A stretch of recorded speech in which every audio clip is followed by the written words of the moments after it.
A paz do Senhor.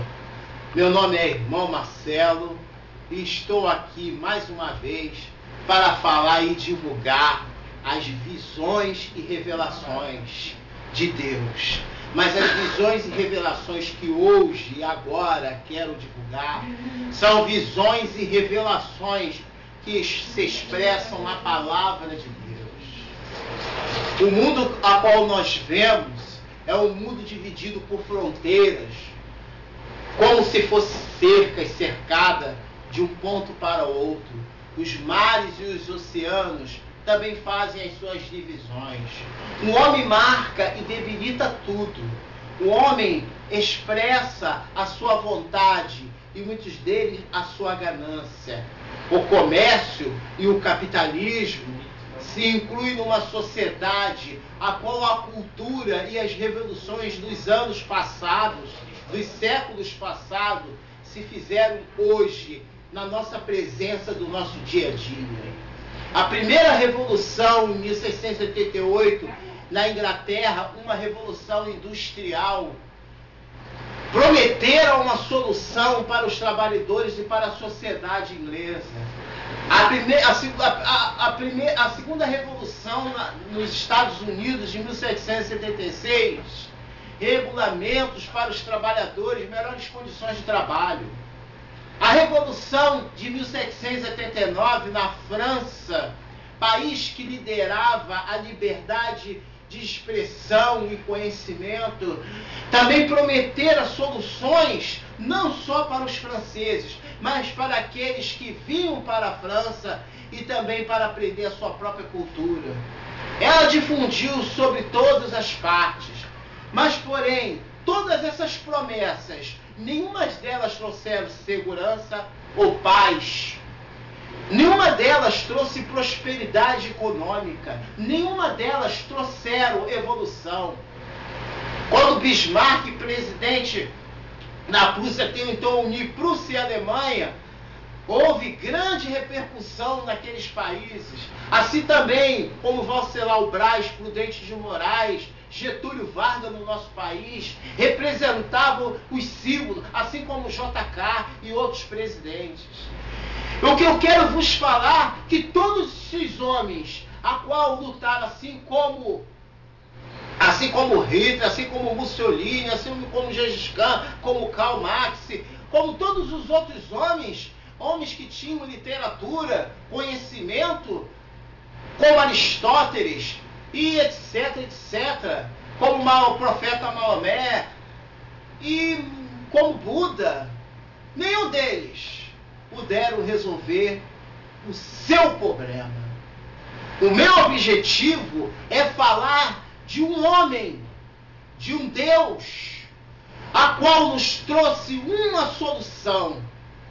O Espírito Santo de Deus. Ele nos libertou e nos selou com um selo que nem as igrejas tiveram condição de fazê-lo.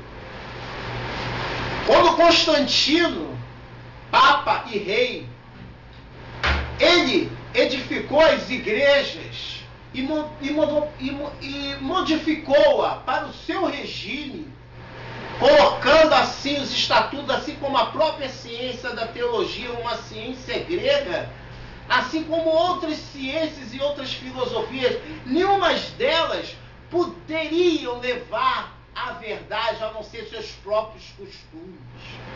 Nós, homens, somos presos às nossas razões e faculdades. Nós, homens, somos presos às nossas razões.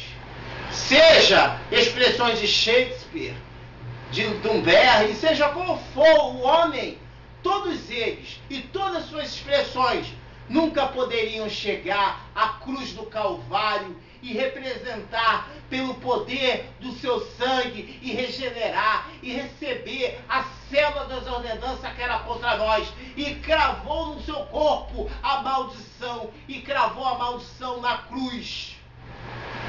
Hoje, vemos a maioria das igrejas adorando a cruz ou a pé da cruz e dizem a verdade sobre a cruz. Mas a Bíblia não fala em nenhuma parte sobre verdade sobre cruz. E que ela representou verdade liberdade, mas sim a humilhação. Eu queria falar primeiramente que o único que pode nos abençoar, o único que pode nos santificar, o único é Jesus Cristo. Aquele que também foi rejeitado, porque os discípulos se maravilharam quando ele anunciara que iria então para Jerusalém, ao templo. E ele disse que quando ele chegasse lá, ele não seria aceito, sim, seria perseguido. E quando Jesus entrou no templo, encontrou muitos vendendo toalha, azeite, água, vendendo várias coisas dentro da casa do Senhor. Não diferente de hoje. Hoje a casa de Deus parece mais mercadoria, mais comércio se vê e mais propaganda da igreja. Onde você foi curado? A igreja tal. Quem foi que fez isso? Quem foi não sei o quê? Aonde Jesus está operando? Meus irmãos, a palavra de Deus diz: e quando disseres, venha cá, que aqui tem poder, não vá. E o que está acontecendo com as igrejas? As igrejas, elas estão obscurecendo a verdade da palavra do Senhor. Primeiramente, eu quero falar sobre o que Deus tem para nos dar. João 15,16. Não me escolheste vós a mim, mas eu vos escolhi a vós. Eu nomeei para dar fruto, a fim de que tudo quanto em meu nome perdides, ó Pai, eu lhe vos conceda. Não é em nome de pano, não é em nome de campanha, não é em jejum, não é porque você sobe monte, não é porque você sobe a escada de joelho, não é porque você todo dia está na igreja, não é por nada disso.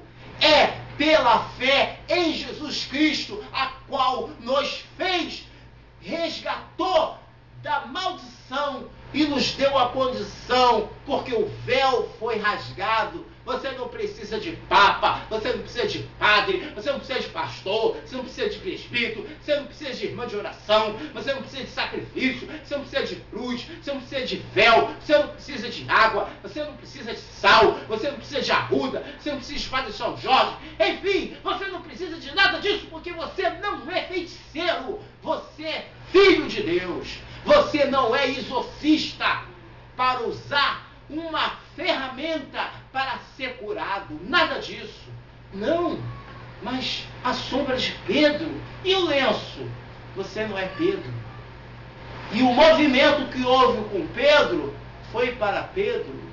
Não é uma idolatria, não é uma aplicação, não é um mandamento. Jesus não mandou você usar isso, apenas uma palavra, como assim fez aquele centurião, que disse para Jesus que nem precisava que ele fosse à sua casa, somente uma palavra, e Jesus se maravilhou, porque nem em Jerusalém ele viu tanta fé, e o seu criado foi curado por causa de uma palavra. Aí você diz, foi Jesus, realmente foi Jesus, e a palavra de Deus: sede meus imitadores, porque eu deixarei aqui o meu Consolador, que é o Espírito Santo, e se tiveres fé, fará obras maiores do que ele. Obra maior do que ele não é ficar falando na televisão não, meu irmão. Obra maior do que ele, porque os discípulos e Jesus, hoje, se estivesse aqui, não seria aceito na televisão e nem na mídia. Nenhum deles seriam aceitos, sabe por quê? Porque eles não viriam para trazer conchavo, mas viriam para trazer espada. E o que está faltando na nossa sociedade é homens de caráter, homens como Paulo, que era um homem rico. Saulo era um homem da igreja católica, um homem que tinha condição, capitão da guarda, renunciou a tudo, vendeu, deu para a igreja de Tito, vendeu, deu para os pobres, e para sobreviver, ele não vivia às custas dos irmãos, não. Ele, como apóstolo, ele vivia fazendo cadeiras e tendas de palha. Então, meus irmãos, vamos se limitar à verdade. A palavra de Deus diz aqui em João 15:7. Se vós estiverdes em mim, e as minhas palavras estiverdes em vós, tudo que pedide em meu nome será feito. É em nome de Jesus. Volto a falar, não é em nome de lenço, não é em nome de arruda, não é em nome de nada disso, é em nome de Jesus. Eles enchem as pessoas de abobrinha, enchem as pessoas de mentira. Sabe por quê? Porque eles são víboras, são cães ferozes, são feras, são homens avarentos que só falam em ganância. Gálatas capítulo 3, 13.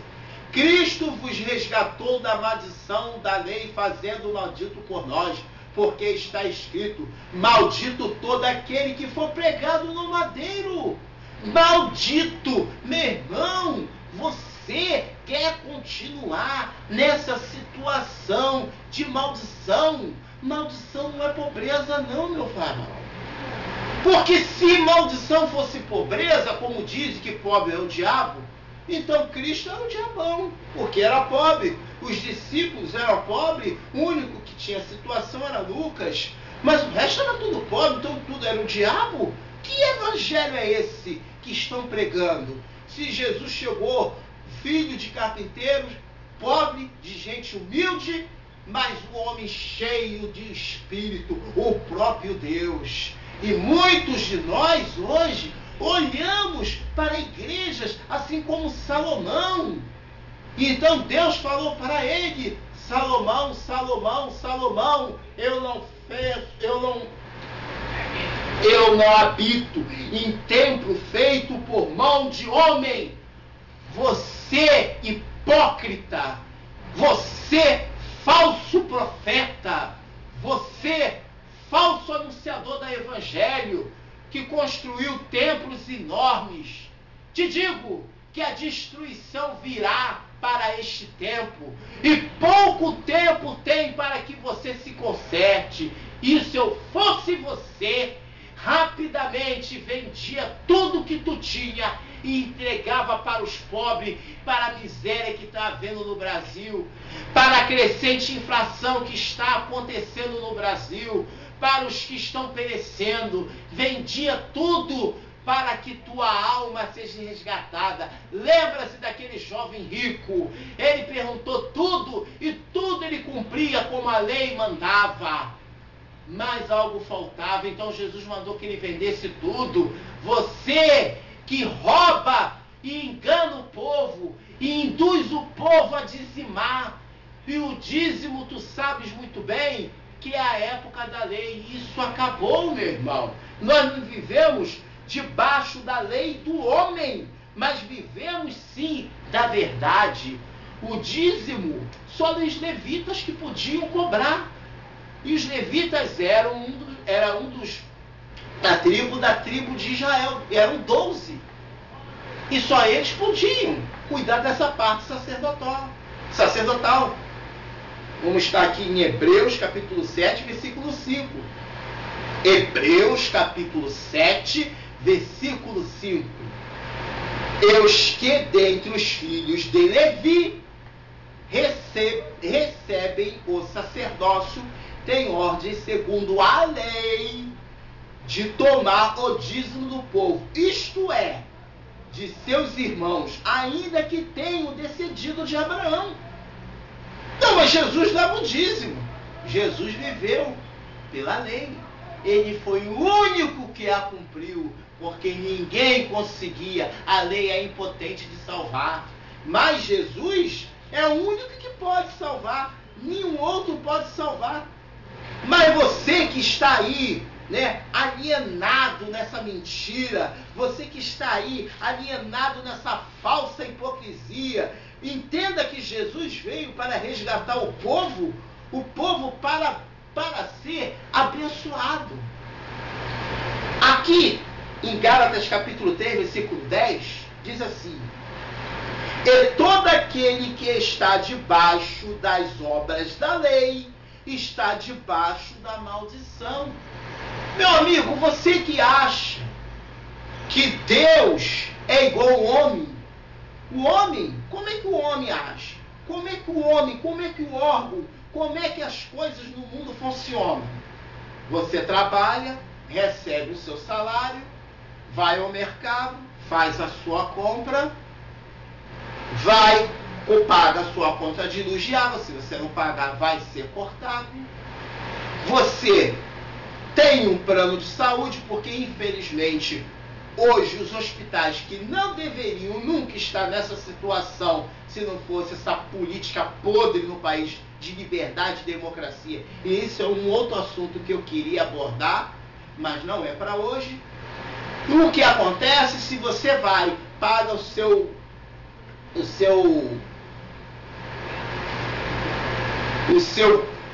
grupo, né, ao qual você pertence, e você tem o seu plano de saúde, não sei qual é o grupo, o nome aqui, mas vamos supor, você paga aí a Golden Cross, né, ou outros aí por fora, paga 200, 300, dependendo, né, daquilo que você paga, você tem lá as suas qualificações, o que você tem direito e não tem direito. Mas você, enfim, paga. Se você não pagar, você não tem direito. Mas se você pagar, está legalizado. Você acha que Deus negocia com você? Como falam lá em Levítico 3:10, naquela época o povo vivia debaixo da lei de Moisés.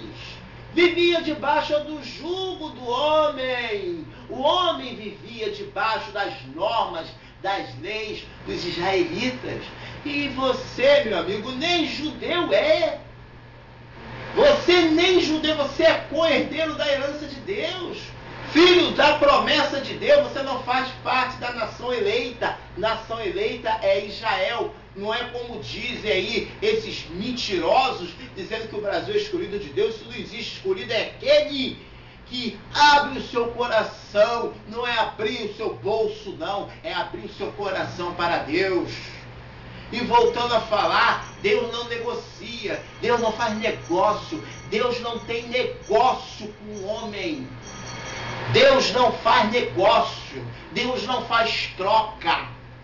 Por quê? Porque o tempo é de Deus, não é o seu tempo. Você pode orar, você pode jejuar, você pode fazer isso. É pecado? Não. Você pode subir monte? Pode. Eu sou contra quem vai? Não. Outra coisa, não vou citar nome de igreja. Não me interessa. Não me interessa falar o nome de A ou B. Estou falando superficialmente, todo mundo dá para entender. Não quero citar nomes, quero apenas expressar a verdade. A verdade é que dê de César o que é de César, dê de Deus o que é de Deus. Somente isso. Não é sacrifício, meu amigo, que vai fazer. Por quê? Porque a salvação é dom de Deus, as bênçãos é dom de Deus. Mas não pense você que mesmo você, sendo filho da promessa, que você vai morrer, que você não vai morrer porque é filho da promessa. Não. Você pode morrer antes. Antes da promessa, porque os discípulos morreram antes das promessas. Isso não quer dizer que você vai morrer, meu cara. Porque o dono da vida é Jesus. Você pode ter plano de saúde, você pode ter estudo, você pode ter conta bancária, mas quantos e quantos têm dinheiro, têm iate e não tem felicidade? Dinheiro é bom, não é ruim, mas não traz felicidade. Felicidade é algo que parte dentro do seu coração. Eu me lembro, anos atrás, eu não tinha onde parar e andava com a minha esposa de um lado para o outro e a gente era feliz. Muito mais feliz do que hoje. Por quê? Porque não havia tanta malícia. Quando as pessoas começam a entrar malícia, a coisa esfria. Então viva o primeiro amor. Seja você um homem verdadeiro. Eu queria também deixar outra palavra que fala aqui sobre o que Paulo nos orienta. E nós devemos, a igreja precisa. Vamos lá, vamos falar sobre a igreja? Ela precisa. Mas quem abre uma igreja é que tem que dar essa condição de também estar ali todo mundo reunido. Em nome de... Eu não estou dizendo para você não ir para a igreja, eu não estou induzindo a você a não ir de forma alguma fora de mim. Mas vou concluir. 1 Coríntios capítulo 2, 12. Mas nós não recebeis o Espírito do mundo, mas o Espírito provém de Deus para que pudéssemos conhecer o que é dado gratuitamente por Deus. Tudo é gratuito. Tudo que fazemos é gratuito, é voluntariamente. E em 2 Coríntios, capítulo 9, versículo 7, diz assim: cada um contribua segundo o que propôs no seu coração, não com tristeza, por necessidade, porque Deus ama aquele que dá com alegria. Somente com alegria. Dar com alegria, com amor. Meu irmão, quer reunir brasas de fogo em sua volta?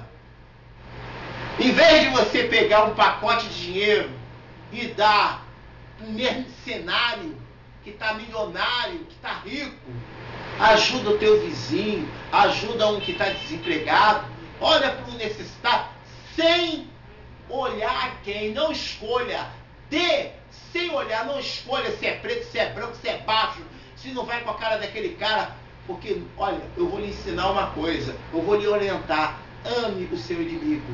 Amar não é você ir lá conviver com ele, não deseje mal, abra o seu coração, e eu agradeço a minha oportunidade, em nome de Jesus, e que essas palavras entrem em vossos corações. Amém.